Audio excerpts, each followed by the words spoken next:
So I hope you're having a wonderful time at the conference. I'm really, truly enjoying it. And I'm really pleased to be here to talk about NTT Data's Zero Trust journey. One of the reasons I put this presentation together is because, let's face it, right, there's so much hype about Zero Trust. And what we wanted to do was kind of put a presentation together talking about our experience of Zero Trust, what we gained out of it, and what the challenges were that we had. Because let's face it, right, all change brings challenges. So we're going to talk about what really was a trigger for us, because we actually moved towards a Zero Trust architecture well before the pandemic. I mean, you know, it's like you turn up at the party and you didn't even know miniskirts were in, and there you are.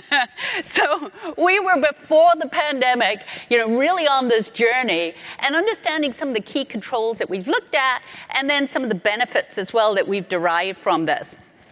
And I love to tell you that this is a one and done. You know, this is our journey, and it came to an end, and we're all there. But the reality is you're never one and done with Zero Trust. It's a continuous journey.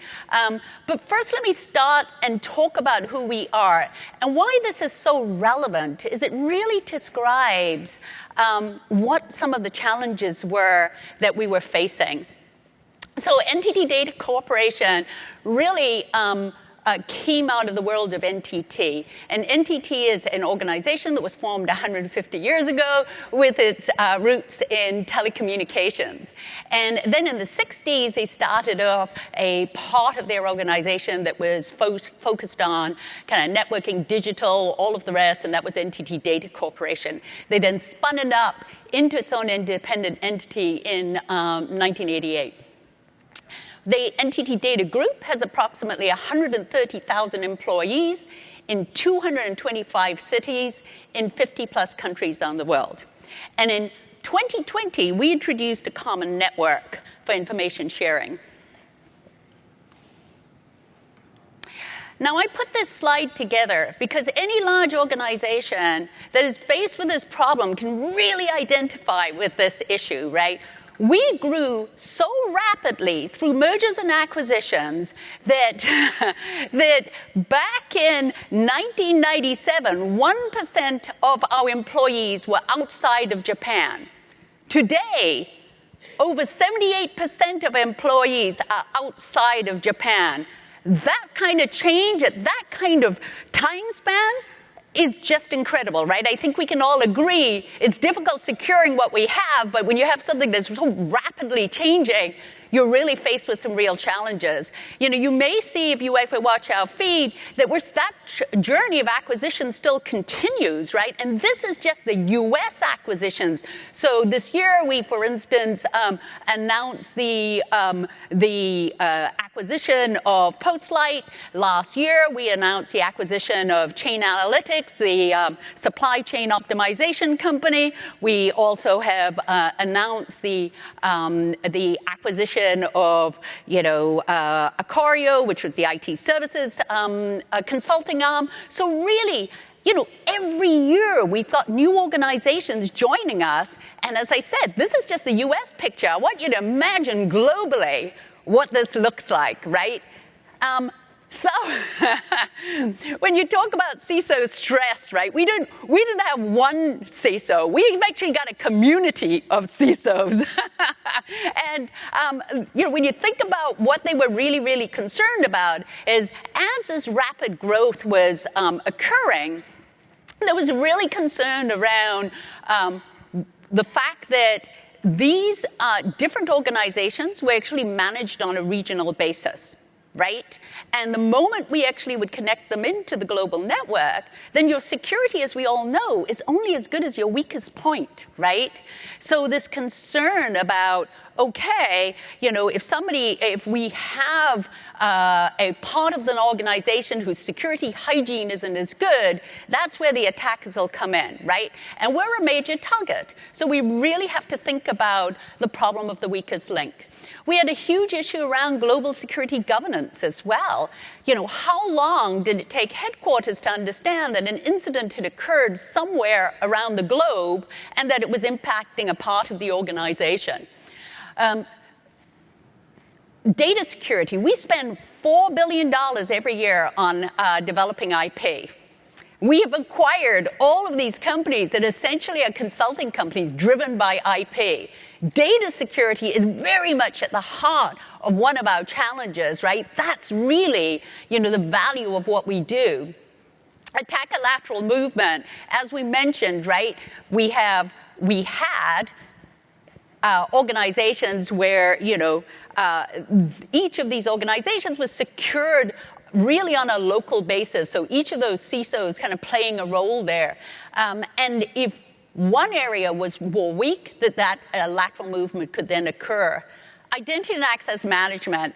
Any large global organization will go like, man, we still have problems giving people permissions on Microsoft Teams to different kind of areas, This idea of having a single identity is something that we really know we need to do, but it's so hard. It's really hard. So I'm going to talk about what we tried to do to be able to resolve this problem. And then endpoint security.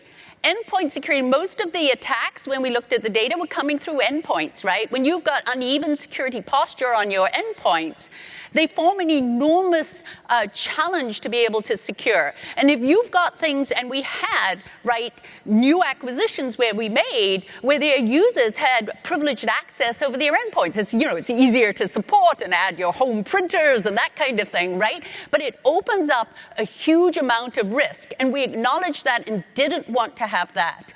VPN governance and scalability. Our job is supporting client environments. It was VPN spaghetti, right? Everybody like, yeah, I know VPN spaghetti, we got that. And it's very difficult to govern when you've got all of these different entry points into your environment, right? So it's so important to think about VPN governance. And really the answer for us in this case was to take a no VPN strategy, that the only VPNs we have are by exception. And this is a path that we determined and decided. And let's face it, for those of you that were forced to use VPNs during the pandemic, what percentage of your help desk calls were users that couldn't get in through the VPN? Oh, yes. VPNs are confusing. They're difficult to use. They form a lot of pain for us. So that's something that we took right from the onset. We decided, whoa, we need to move away from this, right? We collaborate a lot with third parties, right? We've got very close partnerships. That risk to data was enormous for us. And cloud security, right?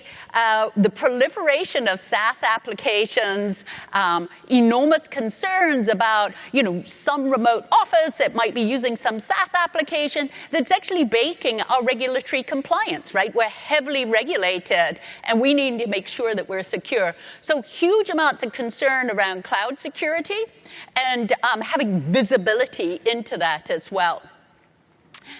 Inconsistent security posture, we talked about that, right? Each being managed on a regional basis opened up a lot of risk. Certainly, concerns about malware infections and shadow IT. All of these are concerns that I think most large organizations and smaller organizations can truly relate to. This is one of my favorite slides because the little picture in the corner, that's really our CISO community. There's an awful lot of them, and for them to get together and agree on what good security looks like is full tribute to this community, right? That's really hard because most security has their favorite tools or their favorite methodology, right? And I just love the fact that what happened was we got together as an organization, a couple of years before the pandemic, we said, look, these are the business problems we're having, right? And headquarters is saying, look, it's taking us too long to understand when an incident occurs. We've got all of these different security postures, and we're deeply concerned about this. So they designed a architectural framework, as well as a series of principles that they would adhere to as a group. And they call that Zen 2. So to get buy-in globally on that is a real accomplishment, right? And in, 1998, most people were not talking about zero trust, right? A couple of years before the pandemic, it really wasn't a thing. So when we called vendors in to talk about this was our vision, this is what we wanted to do, it was actually an unusual posture to have, to say, look, we've decided zero trust is where we're going to move towards, and we do not believe that we can have a zero trust environment without our key vendors being willing to work together. Now, you're never going to solve a zero trust journey with technology alone, right? It's people, it's process, but technology is certainly one element of it. So as we made this decision around Zen 2, we gathered out those technology vendors together, and we said, we're going to expect you to work with us on this so that we can achieve what we need to achieve. The other thing I'll say is, as the CISO community got together, the way that they talked to the board is they really came back to what our company culture was. And one of the big aims for us is that we are a trusted advisor. And a trusted advisor can truly not be trusted as, if you don't focus and prioritize security. And this is one of the things that we really brought to the board, giving them examples, for instance, around the lack of governance and the lack of visibility that they had today and where we needed to move forward. And at the core of zero trust, one of the things that we wanted to do was improve and really focus on the user experience. And I think that's so important from a zero trust perspective, right? Anybody knows, and actually we use examples sometimes of university campuses. They get these architects in and they design these beautiful concrete walkways which will allow students to move easily from building to building.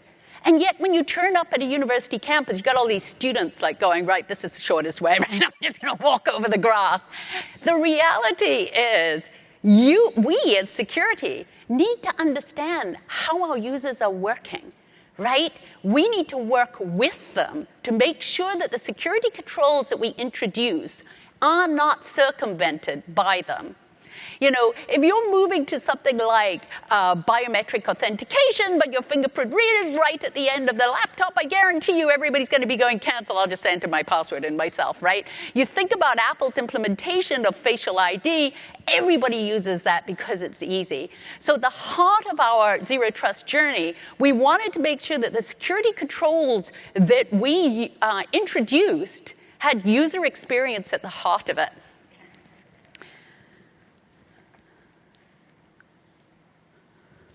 So where did we start? You may know that NTT has played a real role, especially in Asia, around the promotion of the NIST cybersecurity framework. We're big fans of that, and that is actually what we selected in this case to use globally. And we also leveraged within NIST CSF the tenets of zero trust. And we're going to go through kind of the tenets that we chose, right? One of the things that was a big focus area for us is we believe you cannot secure what you can't see.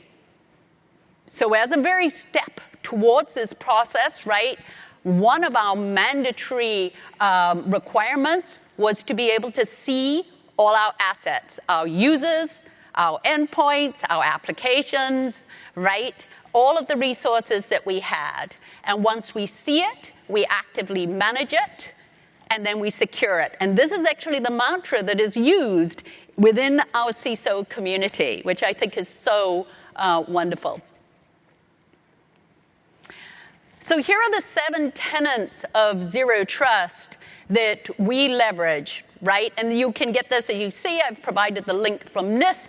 Very often we simply abbreviate that to say, hey, let's assume breach, which means let's take out some of the implicit trust in our security controls. However, it's quite useful to come back to these tenets, right? That all data sources and computing services are considered resources. So we knew that we had to make sure that we had a full inventory of all these resources, that access to resources are determined by a dynamic policy. And, we are achieving that through things like conditional-based access, right? Risk-based access, and we'll come to that. All resource authentication and authorization is dynamic. that we collect as much information about the current state of our assets. That comes back to see it, manage it, right? That every single asset we have is in our asset management system, is also actively managed by things like our device management solution. That all communication is secured regardless of network location. That was so hard for us, right? End-to-end encryption, that's really hard. And getting that to work successfully through the organization, I want to tell you, is very challenging because we have thin clients, flat clients, we have Macs, right? A real plethora of devices. And so achieving that has been difficult. And the enterprise monitors and measures the integrity and security posture of all its assets. So security monitoring, very important to us, as especially user entity behavior analytics, and that it's granted on a per session basis. Now, as we work our way through those security controls, one of the things that's so interesting is because we've had complete buy-in from our CISO community, they actually have challenges between themselves on how to remove implicit trust from the various controls that they have. Because as we said, it's not a one and done thing, right? You put in a security control and then you recognize, okay, actually I could make this control better by removing some of the trust that I've got in there, right? And then just reiterating the pillars, right? Identity, device, network, application, and data. And underlying all of this, visibility and analytics, automation and orchestration, and governance. We chose, and it is possible for you to choose a different pillar to begin with, right? But we chose to begin with identity, and we talk about that a little bit.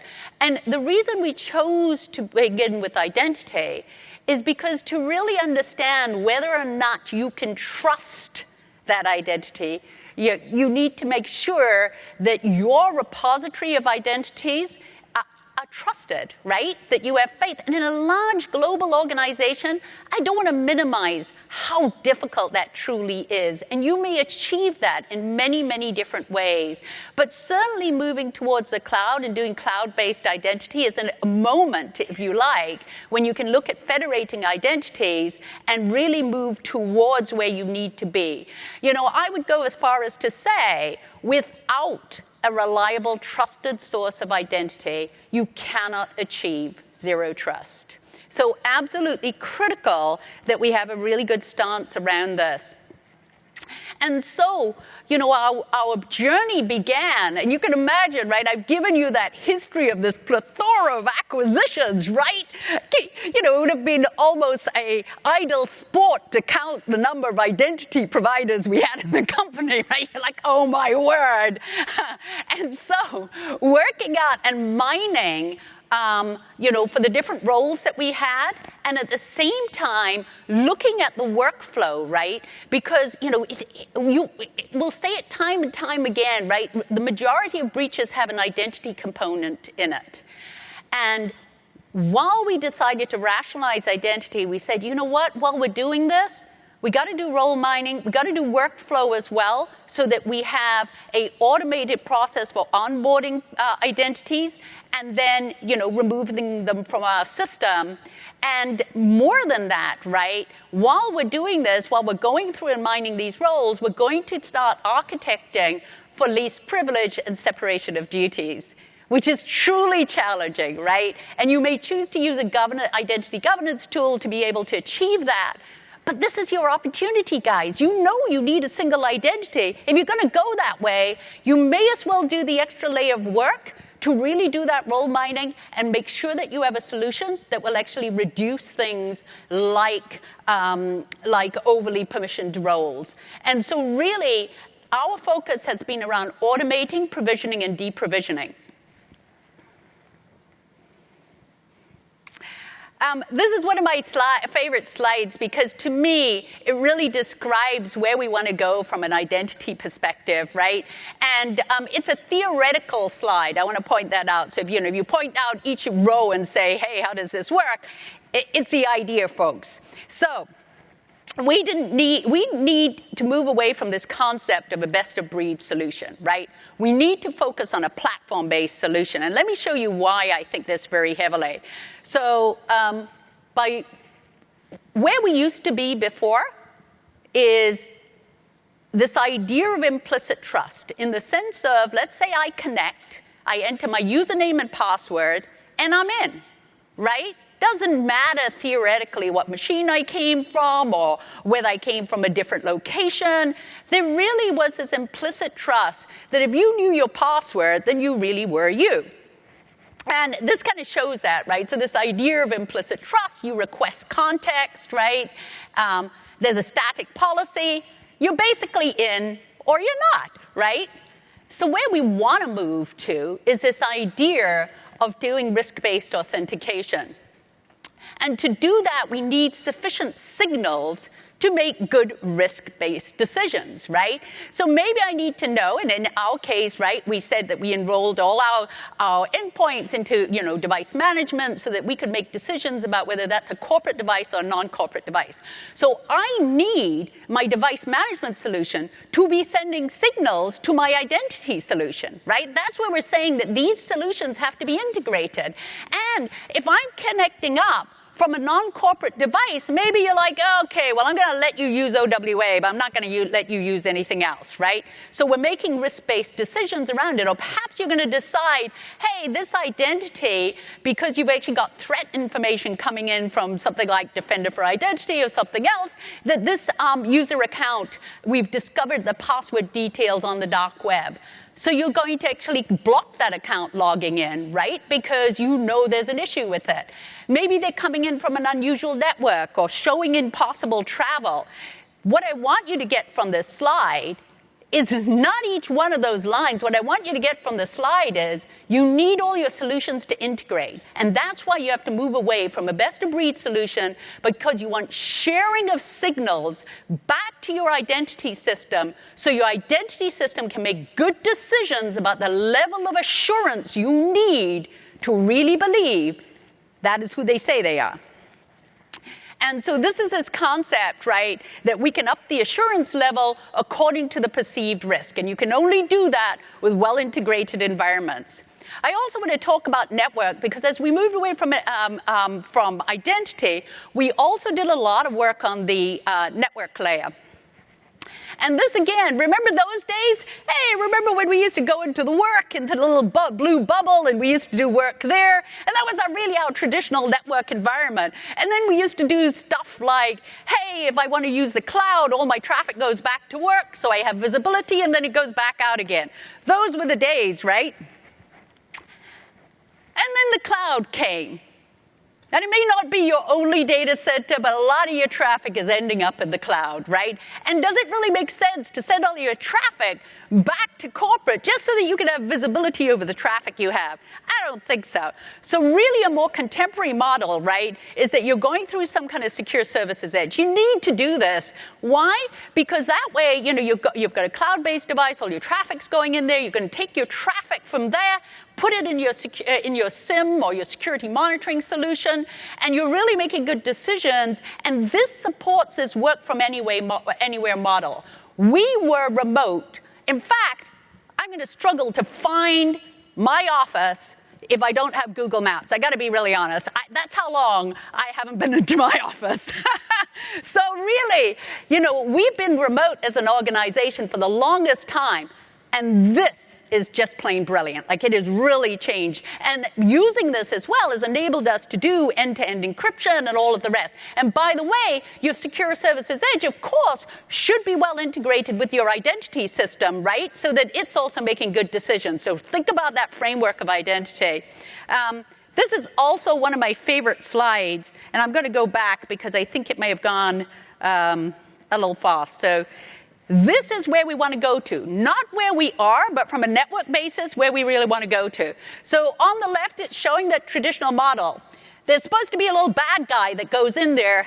He's missing for some reason. He clears up. But essentially, you see those resources going gray, right? And what that means is once they're on the network, they move laterally. We know that, right? Once they're on, we kind of lose control there. Where we want to go to is this idea of a zero trust model, which is the one on the left. I got to have a word with somebody who messed with my animations. It was so cool. What happens is, on the other side, the zero trust model, we want to reduce our microsegmentation to such a level that I'm not connecting to the network, I'm connecting to the application. And I have a cryptographic connection between me and the application. And now, right, the radius, the blast radius is the application, not everything on the same network. That's not workable. So this is where we want to go to. This is the aim, and this is going to reduce the impact of attacks. And then, consistent intelligent endpoint security. This is so hard, isn't it? But we got to take away things like privileged access of endpoints. You just can't do it. Even remote work environments, it's impossible to secure without this. You have to do endpoint hardening, enforce least privilege, use a PAM solution for remote support with just-in-time access, right? Because it's the most common way they're going to get you is through your endpoint. So you really need to secure that up. And really, auto-isolation, integrating your endpoint security technologies with your things like your identity, absolutely puts you back in control. So we now have one solution across the board for our endpoints. The idea being our endpoint device management, giving us visibility, threat detection, policy-based response, and endpoint hardening. That was our goal, right? And this is how we've achieved it. And it's not achieved it. Let me correct myself. It's a journey. We're constantly working on this to harden it further, to increase the security, to get better at responding. And so this is this idea of this well-integrated architecture where we've selected vendors that are able to share security signals and that we're consistently and constantly working to increase the decisions that we make around access, relying on risk-based decisions. And so this very well-integrated solution set has enabled us to improve our security posture globally. For those of you that are interested, we actually published some of this information to help all of you move your own journey towards it. And basically our approach was to choose a framework, choose technology that integrates and shares security signals, not necessarily best of breed. We started with identity, and we automated wherever possible. And we published this in a series of blogs that if you're interested in, that you can follow to try and make it as easy as possible for people that need to make this journey. And then a zero trust culture. This is a cultural question. Culture is so much harder than technology. Really changing the way that we look at security controls to constantly ask ourselves, hey, can I remove this implicit trust from this security control? Can I look at this workflow and really tighten it up so there's separation of duties or least privilege? And so educating your people to say, this is not a one and done. This is something where we have a leaders board to show how somebody actually has done something with a security control to really harden it. And so that zero trust culture, is absolutely critical. And working with the board to explain that this is not going to be a straightforward journey, but it's a journey you have to make. What digital business can't have security and trust at the center of it? It's impossible. So this is a journey we have to make. And that we have to be constantly focused on the user's experience. Because we know when let's face it, right? Security used to be the department of no. We were famous like, no, you just can't do that. No, absolutely not. Yes, you have to put this 14-level password in, and oh, by the way, it's going to expire every 20 days. You're like, I hate these people, right? We can't do that, right? So when you're designing zero trust, don't congratulate yourself if your multi-factor authentication involves such complexity that your users look on a daily basis to defeat you, right? We need to be designing security controls so that our users understand why we have them and also buy into the culture of we're all defending the business together, right? That's, I think, really critical. And it was a difficult journey. I don't want to minimize this, because to get buy-in from a collection of CISOs, honestly, it's up there with the UN, I feel. They did a fabulous job, really, really brilliant. So what we've learned from our journey, what we believe was truly non-negotiable for us in being able to move forward, was executive sponsorship and buy-in. We went through the risks that we were concerned about, right? We shared that with the organization, and it was basically, an enterprise risk management decision. And they decided that the risk of something happening was such that they were willing to put the budget forward to take this journey. Hygienic identity, can't say that enough times, and that's not going to be solved by a product, right? I'm so sorry, you're going to have to do the work, because no doubt you have multiple identity repositories. It's going to be hard work. Clear communication with the users. I'd like to tell you it's all uninterrupted. Wait till you turn on end-to-end encryption. Like, whoa, okay. It's not simple. And an abstraction layer. You can't build all of this, so you're entirely dependent on a single vendor that suddenly is no longer a viable choice for you. So think very carefully as you build your workflows, as you build your processes, as you build your architecture, that you can swap one of these key technologies out if it doesn't work. And then, you don't do anything unless there's a business benefit, because the business is paying money, obviously, to achieve benefit. And what did we gain from that? We were a large organization that had separate buying power around the world, right? That didn't allow us to optimize our licensing. Now we come to the table, we've got a single framework of technology. We have saved enormous amounts of money, not only through the technology purchase, but the reduced training, right? And everybody, great resignation crisis, we've had some real challenges around people. So optimizing those vendor relationships through reduced training, license costs, decreased security vulnerabilities, which we could measure, right? Cost reduction through standardization, and we automated, right? As a result of this, we've automated all our L1 around SOC services as well. So enormous amounts of benefits from a cost perspective. I really love this video. We've actually got it on our site. These are our three key CISOs that are talking. Steve Williams, our enterprise CISO, Hanja-san, and Marcus, and it's a really nice interview that we did where they're talking about how they did it. And I just think it's really nice for CISOs to hear from CISOs. Now, I noticed a little red number in front of me showing 0, so I think I've used all of my time up. I can't thank you enough for listening to this journey. We also put some links to blogs that have pretty much covered some of the things that I've said. I thank you so much for spending this 30 minutes with me, and I truly hope that you found it useful as you embark on your own journey, because no two zero trust journeys are the same. Thank you so much.